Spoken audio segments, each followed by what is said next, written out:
Spring is here, and for parents, that means getting your kids ready for spring sports. From baseball to track and field, we've got tips to keep your child safe and help them avoid injury. Joining us now is Dr. Eric Small, Associate Professor of Pediatrics and Orthopedics at Mount Sinai. Welcome.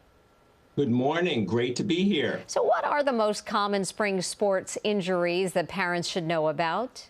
Sure, spring sports are my favorite time of the year, and we have an opportunity to watch our kids and coach our kids in baseball and softball. The most common overuse injuries in baseball and softball would be overuse injuries of the elbow, and that would be little league elbow or stress injury to the inner aspect of the elbow, or worse, going on as you get older, between 14 and 16, they can have a ligament injury. But the most common sports injury is an ankle sprain. So whatever age you are, that's the most common injury.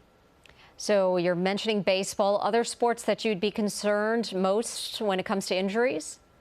Okay, well, in the spring, we have a lot of running sports, such as soccer and lacrosse. And here we get a lot of shin pain and knee pain. And preventative measures to prepare for the spring sports are 3 times per week, maybe a month prior to the season, is to be practicing the sport so they don't get overuse injuries or acute injuries of the knee or of the shin or even of the ankle. That's such a good suggestion to begin practicing a month before. Is that the best way that parents can help reduce the chances of a child being hurt?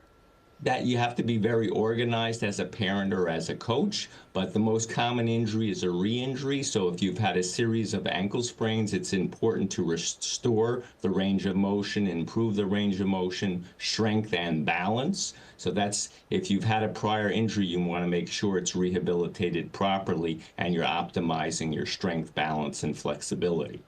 What would you say are some of the best ways to care for an injury? Okay. If an injury goes on for more than a week or 2 weeks, you should seek medical help from a sports medicine physician. You want to make sure that there's no pain with the sport-specific activity, such as running, squatting, or jumping.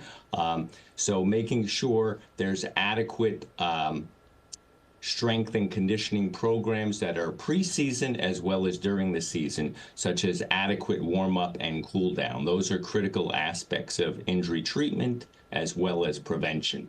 Dr. Eric Small, Associate Professor of Pediatrics and Orthopedics at Mount Sinai, thanks so much for joining us. Thanks for having me.